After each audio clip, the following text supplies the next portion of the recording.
일단 폭행죄 그 구성 요건에는 해당이 돼요. 네. 당연히 사람 때리면 그거는 이제 폭행죄 형법이 정한 구성 요건에 해당이 됩니다. 근데 이제 그게 진짜 위법하냐, 네. 그 행위를 했다고 무조건 다 위법한 거냐라고 또 이제 판단을 해야 돼요. 네. 그래서 그 위법성이 위법성이 없어지는 사유가 있으면 그 구성 요건에 해당되더라도 범죄가 되지는 않거든요. 그래서 우리 형법에는 이제 총 한 6가지 정도의 네. 위법성 조각 사유를 이제 개괄적으로 좀 드러났어요. 네. 그 중에 가장 대표적인 게 아시는 것처럼 이제 정당방위. 예를 들어서 누가 나를 막 칼로 찌르려고 했는데 네. 내가 그거를 막아내고 그 사람을 때려가지고 격퇴시켰다. 네. 그런 걸 이제 정당방위라고 하는 거거든요. 네. 그럼 내가 그 도둑을 폭행을 한 거잖아요. 네. 근데 이제 그것은 위법성이 조각돼서 정당방위로 처벌되지 않아요. 그러니까 기본적으로 나도 뭔가 폭행이나 뭔가 가해를 했다는 거예요. 그 사람한테, 네. 상대방한테. 물론 내가 먼저 가해를 당했지만. 그러니까 그 사람의 불법성에 비례되는 정도만큼의 가격이나 이 정도만 해야 된다는 거예요. 그냥 맨손으로 왔어요. 맨손으로 나를 때리거나 뭘 했는데 나는 갑자기 뭐 칼을 꺼내가지고 그 사람을 위협하면서 뭐 찔른다라든지 이러면 이제 그 상대방한테 당한 불법성보다 훨씬 더 불법을 내가 한 네. 거라서 이건 정당방위가 안 되고 과잉방위라는 네. 게 돼요. 근데 과잉방위는 어쨌거나 처벌을 받습니다. 형이 좀 감경될 수는 네. 있어도. 과잉방위죄 이런 게 따로 있는 게 아니라 폭행상해 이렇게 들어가는 거죠. 네, 그냥 폭행상해 이렇게 들어가는 거고 정당방위는 아니지만 과잉방위니까 조금 참작은 해주자 이렇게는 될 수 있어요. 근데 이제 질문 주신 이제 뭐 인디안밥을 하거나 네. 뭐 가위바위보에서 때리기를 하거나 이런 거는 타회 상규에 네. 위반되지 않는 정도라고 하면 그것도 정당행위라고 해서 위법성이 조각되거든요. 네. 서로 다 승낙 동의를 한 거이기도 하고 네. 뭐 벌칙으로 인디안밥을 맞는다 정도는 이제 우리가 다 용인하는 상황이니까 이것도 이제 위법성이 조각돼서 폭행죄는 성립이 안 된다라고 봐요. 근데 이제 동의를 한 정도가 어느 정도인지 굳이 이거를 말로 해서 서로 간에 합의하지 않더라도 예를 들어서 뭐 뼈가 부러질 정도로 때린다라든지 이 정도의 합의는 당연히 없었던 것이고 네. 또 사회상규에는 뼈가 부러지거나 피가 난 거는 사회상규에 위반됐다고 볼 여지가 매우 크기 때문에 그 정도가 되면 이제 구성요건 해당성이 있을 때 위법성은 조각되지 않아서 그거는 이제 폭행죄나 상해죄로 처벌이 됩니다. 그래서 이제 쉽게 말하면 이제 정도껏 적당히 하면 다 괜찮아요. 네. 법이라는 게 사실 적당히 뭔가 하면 큰 무리가 없는데 그러면은 뭐 꼬집거나 이렇게 장난으로 막 툭툭 친다거나 이런 것도 다 해당이 되나요? 그러니까 그거를 당하는 사람의 의사, 심리 그게 이제 중요한 것 같아요. 장난으로 받아들이면 그거 그냥 장난, 그 사회상규에 반하지 않는 정당행위로 돼서 이제 뭐 이제 위법성이 조각되는 거고. 네. 근데 내가 친하지도 않은 사람한테 뭐 툭툭 건들다라든지 특히 이제 뭐 남성이 여성한테 또는 여성이 남성한테 뭐 별로 친하지도 않고 뭐 친해질 생각도 없는데 툭툭 치고 이러면 사실 폭행을 넘어서 어떤 강제추행이 될 수도 있고 뭐 남성이 여성한테 갑자기 뭐 어깨동무를 하면서 뭐 물어본다 그러면 이제 이거는 강제추행의 여지가 매우 크기 때문에 유의해야 되고 실제 직접적으로 접촉해서 아픔을 느꼈다 이것만으로 그 성립이 될 수 있는 건가요? 그러니까 현실에서 가장 이제 폭행의 기준점으로 제가 이제 보고 네. 있는 것은 멱살을 잡았다. 네. 이거 멱살 이상은 무조건 폭행이에요. 네. 근데 이제 뭐 만약에 뭐 옷깃을 조금 이렇게 했다. 근데 뭐 옷깃을 잡아 당겨가지고 그 사람을 뭔가 방향을 이동시킨다라든지 막았다라든지 이런 것도 폭행이 될 수 있어요. 네. 그 유형력을 행사해서 뭔가 힘을 주고 했다. 이 정도 이상이 되면 이제 폭행이라고 보시면 돼요. 막 잿더리를 집어 던진다라든지 그거는 맞지 않아도 막 잿더리 막 영화에서 보면은 막 옆에 지나가서 막 깨지잖아요. 네. 병 맞고 이런 것도 폭행이에요. 사실 나를 겨냥했지만 내가 맞지 않은 것일 뿐이지 폭행죄는 해당할 수 있습니다. 근데 뭐 옆에 있는 사람한테 뭐 물어볼 수 있잖아요. 뭐 톡톡톡 하고. 네. 근데 그 정도는 이제 폭행이라고 보기는 사실 어렵죠.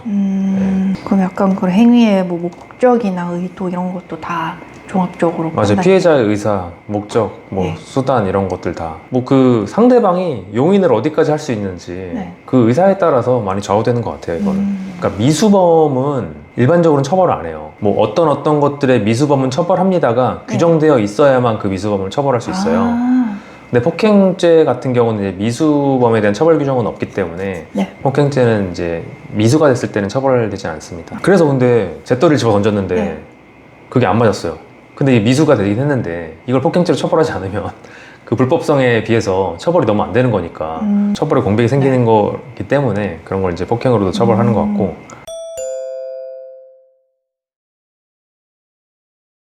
형사 조정으로 마무리된 사건이 있었는데요. 형사 조정이라는 게 정확히 어떤 거예요? 그러니까 사실 이 형사 절차라는 거는 국가의 형벌권을 가동하는 거예요. 그러니까 네.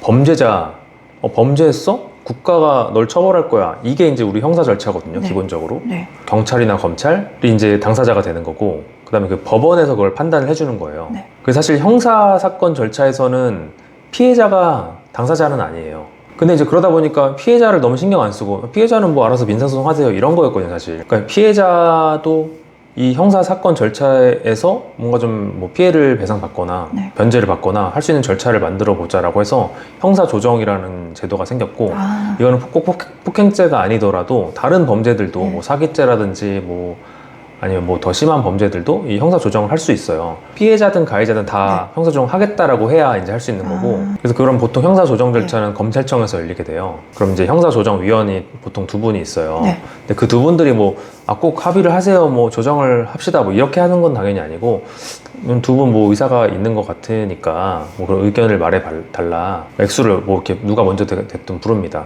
그럼 부르면 이제 상대방이 뭐 용인할 수 있는 수준이면 이제 그렇게 해서 합의가 되는 거고, 그렇지 않으면 또 협상을 조금은 할 수 네. 있는 거고. 근데 뭐 터무니없이 사람한테 때렸는데 막 뭐 한 3천만 원 내놓으라든지 이러면 당연히 이제 형사 조정도 안 되죠. 상해죄가 아닌 폭행죄로만 뭔가 조사가 이루어지고 있었을 경우에는 가해자 입장에서는 그 형사 조정으로, 또는 뭐 형사 조정이 아니더라도 그 바깥에서 예. 합의가 되면 이제 처벌받지 않습니다. 폭행죄는 이제 반의사불벌이어서, 네. 반의사불벌이라는 거는 그 피해자의 의사에 반해서는 처벌하지 않겠다, 이런 뜻이거든요. 네. 그 폭행죄에 대해서는 합의가 되면 공소권 없음으로 이렇게 네. 처분이 되고. 반의사불벌죄인 범죄만 가능한 거예요? 그렇진 않아요. 그 사기죄 같은 경우는 반의사불벌이 아니거든요. 네. 그래서 이제 합의가 되더라도 사기죄로는 처벌받는데, 수천만 원 이상이면 보통은 이제 구속이 됩니다. 형사 조정으로 만약에 합의가 돼요. 네. 뭐 전액을 변제하면 너무 좋고, 네. 전액이 변제되지 않더라도 뭐 한 70% 이상을 변제하고 나머지는 뭐 나중에 갚겠다. 네. 이런 식으로 해서 합의를 할 수 있거든요. 그런 식으로 합의가 되면 이제 구속까지 되진 않습니다. 네, 합의가 됐기 때문에. 공탁은 기본적으로 피해를 배상한다라는 취지로 미리 법원에다가 네. 그 피해 배상금을 내놓는 거예요. 그러면 이제 그 사람 찾아가는 네. 거고. 근데 형사 조정을 하는 이유는 뭐냐면은, 이제 피해자 입장에서는 가해자를 또 마주치기 싫을 수도 있고, 네. 이 사람이 무슨 수작을 나한테 부리는지 의심을 할 수도 있고, 네. 가해자가 보통 피해자의 연락처를 잘 모르는 경우가 더 많습니다. 경찰이나 검찰청에다가 알려달라고 하면 피해자의 동의를 받아서 알려줘도 되냐라고 해서 알려줘도 된다라고 하면 이제 알려주는데, 네. 또 싫다라고 하면 또 못 알려주거든요. 네. 그래서 그런 경우 이제 형사 조정을 좀 신청해서 이렇게 검찰청에서 만나서 하면 네. 피해자도 안전하게 할 수 있고 네. 잘 해결될 수 있는 거죠. 근데 폭행을 막 했는데 한 대 뭐 툭 때린 게 아니라 여러 대를 때리다 네. 보니까 뭐 피가 나고 막 상해가 발생했어요. 네. 그럼 이제 폭행으로 시작했더라도 상해죄로 처벌받는 거거든요. 상해죄로 인정이 되게 되면 합의가 되더라도 처벌을 면하기는 어렵고, 네. 처벌 수위가 많이 낮아지긴 합니다. 피해자가 이제 처벌 원하지 않는다는 예. 의사를 했기 때문에.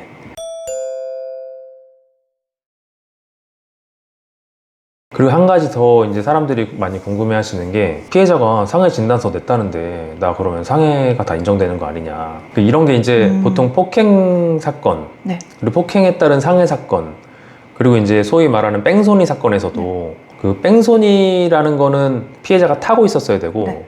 그리고 피해자가 다쳤어야 돼요. 그래서 피해자의 상해를 그 요건으로 하는 범죄거든요. 네. 보통 뭐 후진하다가 또는 주차하다가 뒷차를 톡 건드렸어요. 네. 근데 그걸 모르고, 가해하신 분이 모르고 그냥 가는 경우도 있거든요. 네. 좀 피해 배상을 많이 받기 위해서 상해 진단서 바로 가면 끊어가지고 경찰서에 제출하는 경우 있습니다. 네. 가해를 하신 분은 어떤 상해죄가 되거나 아니면은 그럼 내가 뺑소니범이 되는 겁니까? 이렇게 하시는 경우, 걱정하시는 경우 있거든요. 그래서 그 상해죄에 대한 부분을 법률적으로 많이 다퉈줘야 돼요. 판례에서는 네. 그 상해 진단서가 제출됐다고 해서 그게 법률적인 상해로 인정되는 것은 아니다라고 보고 있어요. 그 상해라는 거는 이제 자연적으로 뒀을 때 회복이 안 되는 그 정도 상태가 되는 네. 건데, 이 상해가 맞는 건지, 아무리 상해 진단서가 제출되었다고 하더라도 우리가 변론을 하고 주장을 하면 상해가 인정이 안 될 수 있거든요. 그 일반적인 사고 미조치로 그냥 인정될 수도 있습니다. 네. 상해 진단서만으로는 상해가 인정되지 않는다. 이거를 충분히 주장해 볼 수 있습니다.